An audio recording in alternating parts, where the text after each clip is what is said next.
Ipo methali inayosema ya kwamba umoja ni nguvu, utengano ni udhaifu. Hatupaswi kunyamaza sisi kama wananchi tunapoona haki zetu zinakiukwa. Tunapaswa kusimama kidete na kujitetea kwa sababu ni haki yetu ya kuishi na hatupaswi kuuawa ovyo ovyo.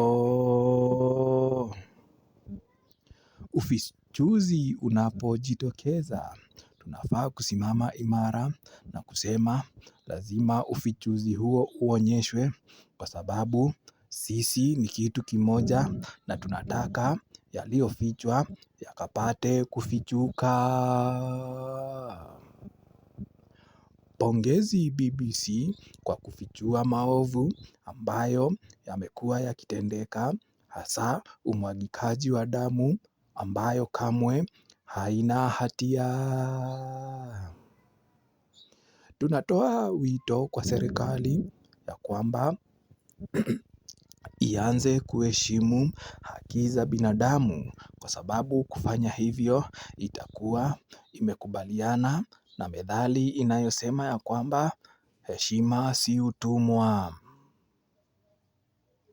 Hatupaswi kunyamaza wakati tunaona ya kwamba kuna mambo yetu yanaenda kombo kwa sababu sisi wenyewe ndio tuko na nguvu na katiba inatupa uhuru wa kujieleza na kufanya yale ambayo yanaendana na katiba.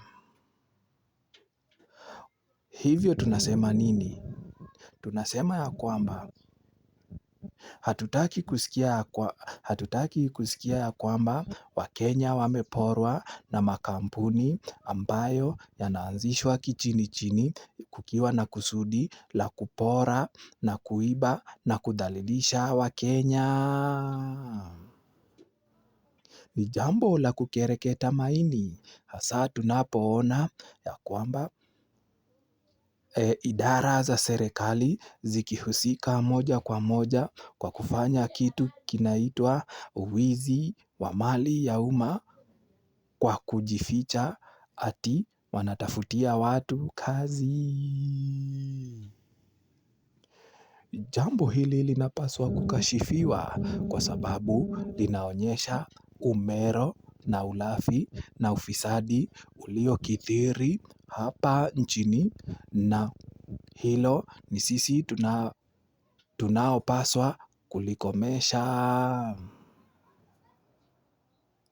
Tukifanya hivyo tutakuwa na nchi ambayo itakuwa na watu ambao wanajivunia kuwa Wakenya, lakini sio watu wanajihurumia kuwa Wakenya. Wizi wa mashamba pia unapaswa kukomeshwa kwa sababu inapelekea mauaji na umwagikaji wa damu isiyo na hatia.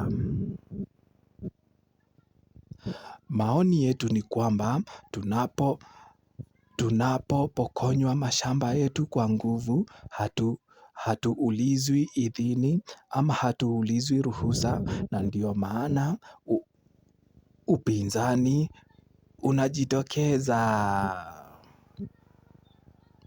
Uko wapi upinzani wenye nguvu? Upinzani ambao unaweza kupinga kitu na serikali ikausikia kuliko kuziba masikio yao kwa pamba.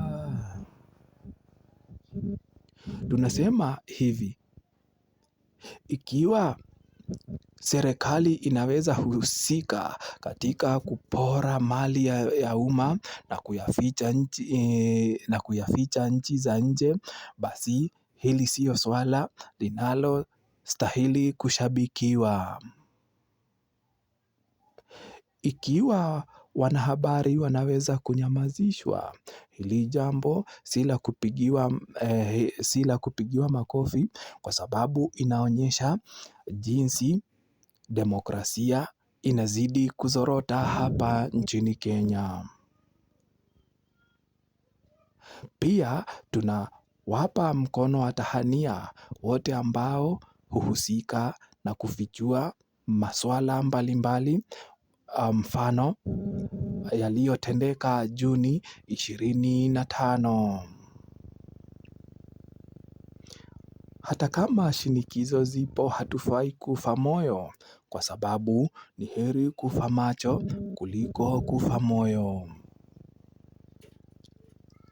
Inatubidi tujipige kibwebwe, tung'ang'ane kwa udi na ambari, ili kuhakikisha kwamba haki zote za wananchi zimezingatiwa na hazikiukwi. Tunapofanya hivyo, mambo yatakuwa safi, yatakuwa mazuri, na kila mtu atajivunia kuwa Mkenya mzalendo. Nikiripoti kutoka Darubini ya Kiharo FM. Haya ni maoni ya Kiharo FM. Endelea kubonyeza kitufe cha subscribe ili upate habari na darubini zinapojitokeza.